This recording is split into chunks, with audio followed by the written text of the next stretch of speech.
All right, chapter 30. Whoa.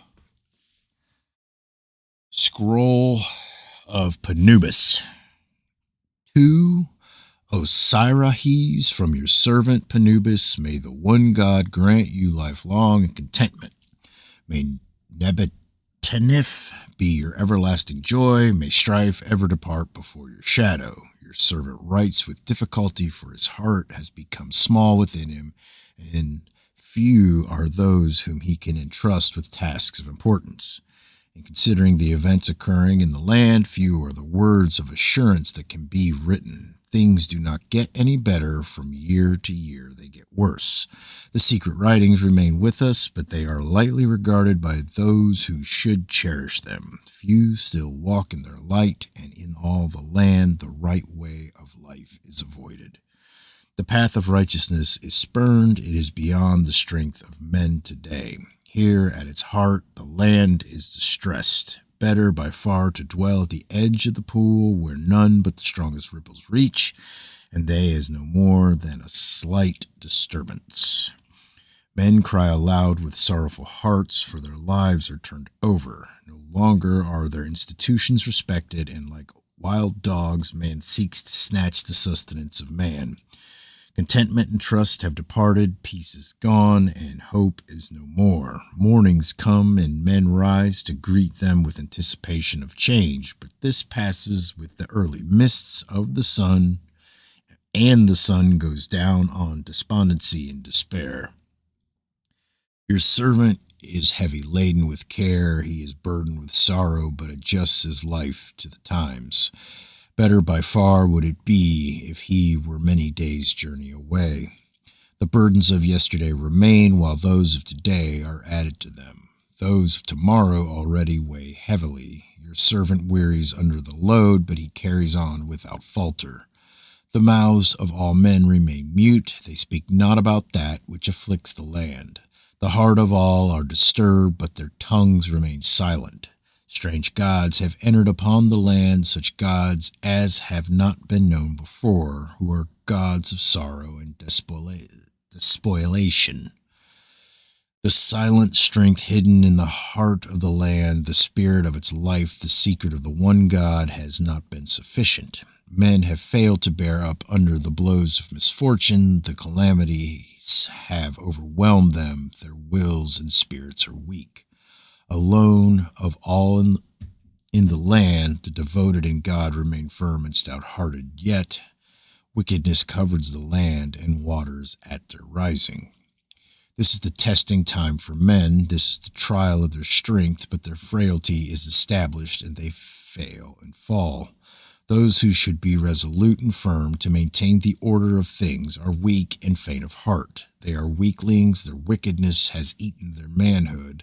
Like the people, they seek naught but the easy way. Their desire is to live in ease and comfort, untroubled by the times. They care not that greatness has departed from the land. Affliction besets men on all sides. It encompasses their days. In the morning they open their eyes to tribulation and suffer it the whole length of the day. The rich man robs the poor, the strong oppresses the weak, the unprotected virgin is seduced, the widow is ravished, and the orphan defiled. Greed and lust range wide through the land. It is a time of heart testing.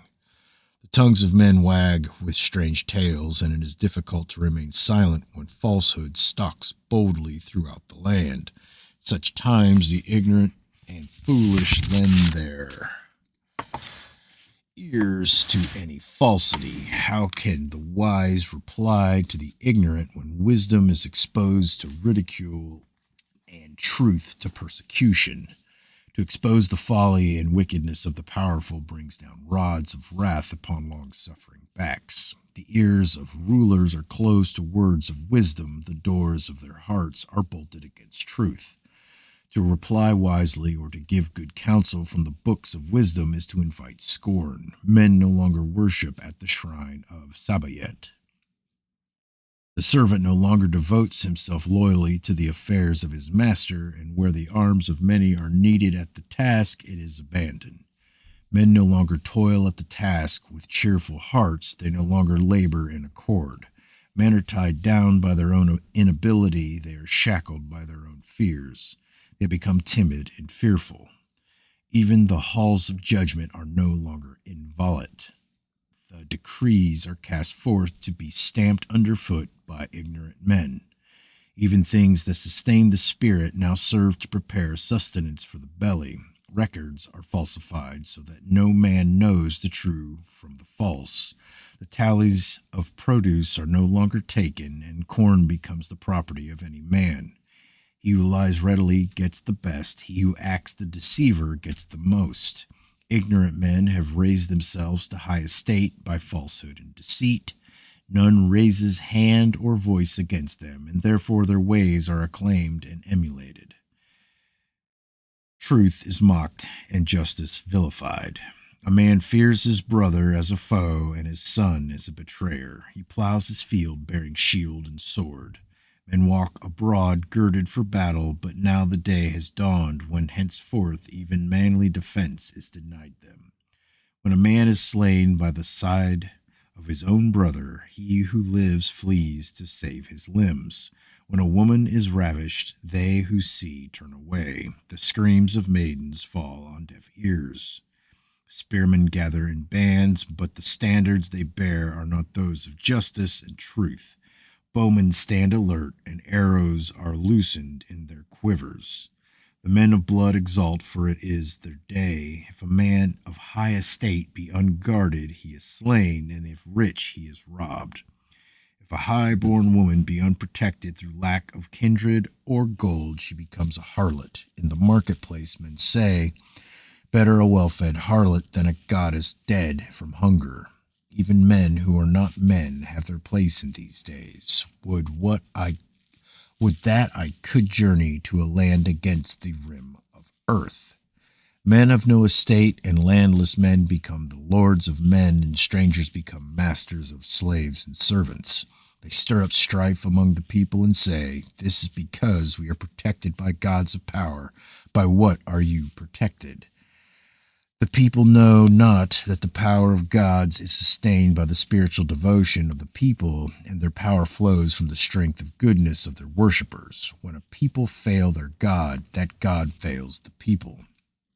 I am a man instructed, and know this is a time of strengthening affliction, but my heart troubles me. Will the people understand this? Will they rise to meet the challenge, or go down the path of ease, the fair path of flowers and fragrance? Is this the land of leaders, wherein will be erected the temple of truth and the stairway to heaven? Would that I could peer through the door of the unborn days. Strange bowmen have entered the redlands, and they spoil the people. They are men whose delight is in suffering. They are men whose pleasure is destruction. They tear down, but do not build. The roads are covered, and the water channels opened.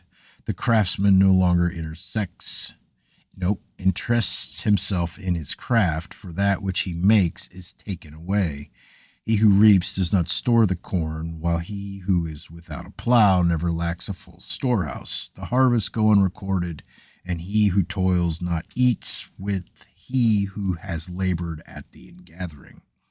The man without cattle eats meat, while he who owns them eats herbs. The waters rise and fall away from the land, but none plows or sows. For men say, the event of tomorrow are unknown, and who knows what man will reap where we have plowed and sown. The scribe is stricken and dies on his stool. His writings become a mystery and are disdainfully trodden underfoot. The fruit of many days' labor become kindling. The wisdom and knowledge of generations become fuel for fires of destruction. The weaver has abandoned his loom. The robber lies, and robbers lie in wait to strip men of their garments. The keepers of storehouses are stretched out before the doors, and storage places are empty. Charcoal has gone from the land, and the watermen have left their hoists.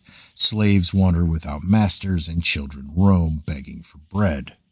No longer do men sail northward, and there is no cedar wood for those who have departed. Gold and silver have gone back into the soil, and copper is hidden in the ground.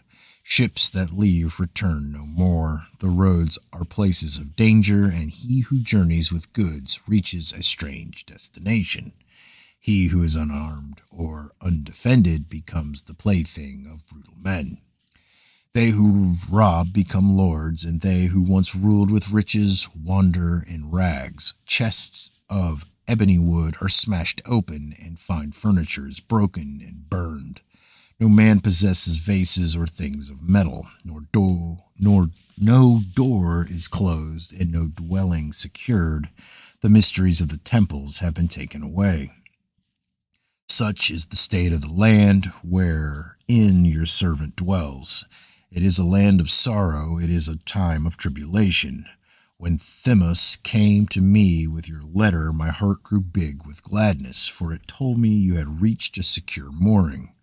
My heart spoke to my spirit and said, where in the land is left another such as he, one who judged with impartiality, whose head never inclined towards a bribe, who ever stood firm for truth, who saved the lowly man from the oppression of the powerful, and the humble man from the hard hand of the arrogant.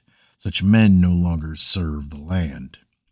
I am one who is instructed, and therefore I know that the life of each man has a set of span, and from this knowledge I gain courage. I know that from whence the Spirit came, there it will return. Each night my soul goes to pastures of the Spirit, and there sustains itself and is refreshed at the fountain of eternity. I arise renewed in vigor to face the trials of each new day. The state of the land has been made known to you, and therefore I ask that you take into your charge the sacred things and writings which are now guarded here. Daily our task grows more difficult, and we live in fear of two-tongued men among us. Also your servant lacks the knowledge and wisdom that reside with you, and he fears because of his inability to deal with the situation. Now the guarded things can be conveyed to you, though this is beset with difficulties and danger, but if there is delay, nothing can pass out of this land. Here things cannot change for the better. If you ask your servant to continue with his charge, he can but reply that the floodwaters already lick at the foundation of the walls. The hostile ones gather before us. Call Upawat be kept from his dwelling place, or Re from his descent. Therefore this goes in haste with Themis, who has the means of passing through the land. He knows the roads and the waters. The sand wastes do not shut him in. I leave all things in your hands. May sorrow never stretch out towards you. May you live forever in a form of glorious perfection. Your servant hopes to see you, but submits to his master's will.